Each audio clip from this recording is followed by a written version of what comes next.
آپ کو کچھ آ رہا ہے, چونکہ آپ ناسبیوں کے ساتھ بیٹھتے ہیں نا تو آپ کو بہت کچھ آ رہا تھا. کریں الٹی, آپ لگائیں ان کو, کریں ساری الٹیاں کر دیں آپ.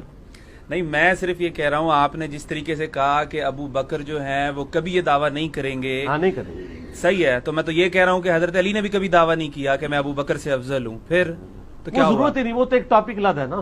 نہیں تو بات تو ایک ہی میں آپ کو بتا رہا ہوں. ہاں وہ اس لیے میں آپ کو بتا رہا ہوں کہ جب اہل بیت کا ذکر ہو رہا ہوتا ہے تو ان کو صحابہ سے ایکسکلوڈ کر کے تصور کیا جا رہا ہوتا ہے.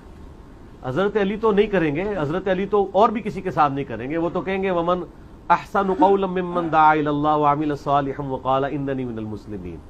وہ ٹھیک ہے, لیکن چلے آپ کے لیے میں عرض کر دیتا ہوں, آپ جان بوجھ کے پنگا لے رہے ہیں. تو بخاری مسلم میں جو حدیث ہے کہ 6 مہینے حضرت علی نے بیعت نہیں کی تھی حضرت ابوبکر کی, ٹھیک ہے. پھر حضرت فاطمہ کی وفات ہو گئی. بخاری مسلم کے الفاظ ہیں, حضرت علی نے پیغام بھجوایا حضرت ابوبکر کے لیے کہ آپ مجھے آ کے ملیں گھر آ کے. تو حضرت ابوبکر حضرت علی خود چلے جاتے ہیں نا ان کے گھر. آپ ذرا اس کی انٹینسٹی کو غور کریں. کیا پنجاب کا وزیر اعلیٰ یہ کہے گا کہ پرائم منسٹر مجھے گھر آ کے ملو؟ تو جرت ہے اس کی یہ کہہ دے؟ اس جرت کے پیچھے کیا چھپا ہوا ہے؟ ہائے ہائے ہائے لے جاؤ آج.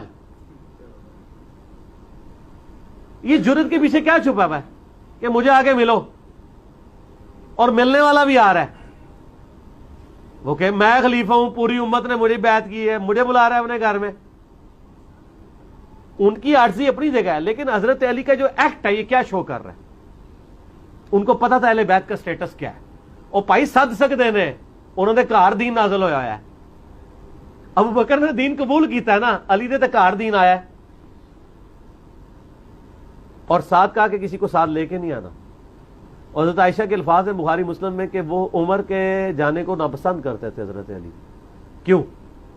ان کو پتا تھا کہ حضرت عمر شارٹ ٹیمپر ہے اور ابو بکر دھیمے مزاج کے ہیں. این ممکن ہے کہ کوئی وہ ایسی بات کرے اور معاملہ خراب ہو جائے. تو بخاری مسلم کے الفاظ ہیں کہ حضرت ابو بکر آئے اور حضرت علی نے ان کو کہا کہ اے ابو بکر, جو اللہ نے آپ کو ہم پہ فضیلت دی ہے اس امر خلافت میں, ہم آپ سے کوئی حسد نہیں کرتے کہ آپ کو امت نے چن لیا, لیکن کیا اہل بیت رسول ہونے کے ناطے یہ ہمارا حق نہیں تھا کہ آپ بھی ہمیں بھی اس میں شامل کرتے اس مشورے میں؟ اس بات پہ حضرت ابوبکر صدیق رو پڑے. کیوں روئے؟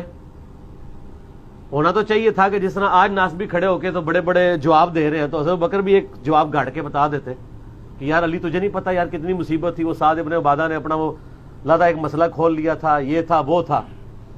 ان کو پتا تھا کہ جو کچھ بھی تھا یہ کچھ نہیں ہونا چاہیے تھا جو سقیفہ بنی ساعدہ میں ہوا ہے. آج اگر حضرت ابوبکر زندہ ہونا, یقین کریں ان سے ذرا یہ اسلامک ہسٹری کے 2 ٹکڑے دکھائے جائیں, خون کے آنسو روئے کہ سقیفہ بنی ساعدہ کے افیکٹ کہاں تک گئے ہیں, قیامت تک جا رہے ہیں. آج تو ہم ڈیسائیڈ کر سکتے ہیں, چلے اس زمانے میں تو کوئی کہہ سکتا تھا, آج تو ہمیں نظر آ رہا ہے نا امت ایک ہی نہیں ہو رہی. آدھی بات تو انہوں نے اس وقت بھی ایکسپٹ کر لی کہ یہ ہوا ٹھیک نہیں ہے. کیوں؟ وہ رو پڑے. جب کسی شخص کو کسی غلطی پہ آر دلائی جائے اور وہ اس کی جسٹیفیکیشن دینے کے بجائے رونا شروع کر دے, تو اس کا مطلب کیا ہوتا ہے کہ اس غلطی کو مان رہا ہے. کیا ہو گیا تھا وہاں پہ؟ ہو جاتا چلے وہاں ڈیسائیڈ ہو جاتا کہ بھئی سقیفہ بنی ساعدہ پہ کہ سعد ابن عبادہ اور سارا معاملہ ٹیکل کر کے بیعت کیے بغیر کہتے ہیں بھئی حضور کو دفنا لینے دو, پھر ڈسیزن کر لیتے ہیں تم لوگوں نے کیا کام کیا ہے. ابھی تو ہم نبی علیہ السلام کے غم سے فارغ نہیں ہوئے, فی الحال اس مسئلے کو ہم پوسٹ پون کرتے ہیں, فلاں تاریخ کو ہم فلاں جگہ میٹنگ کریں گے اور خلیفہ چن لیں گے. یہ آپشن ہو سکتا تھا کہ نہیں؟ مجھے بتائیں آپ. چند لوگوں نے مل کے چن لیا اور بعد میں وہ تو حضرت بکر کی شخصیت بہت بڑی تھی تو اس لیے اتفاق ہو گیا. انصار میں سے خود بھی کوئی نہیں کھڑا ہوا, لیکن مس ہینڈلنگ آپ اس کو مانیں گے, خود سیدنا ابوبکر مانے, اور آج تو بڑی آسانی سے ہم اس کو کہہ سکتے ہیں. حتیٰ کہ صحیح بخاری میں حضرت عمر خود کہہ رہے ہیں کہ ابو بکر کی جس طریقے سے خلافت قائم ہوئی اس کو کبھی کوئی دلیل نہ بنائے, وہ کیٹاسٹرافک کنڈیشن تھی. آندہ مسلمانوں کے مشورے کے بغیر جسے خلیفہ چنا گیا اس کا انجام قتل و غارت ہوگا. حضرت عمر خود اس کو دلیل کے طور پیش کریں گے ابو بکر کی پلی کبھی نہیں لینی ہے اس طریقے سے خلیفہ نہیں چنا جانا چاہیے؟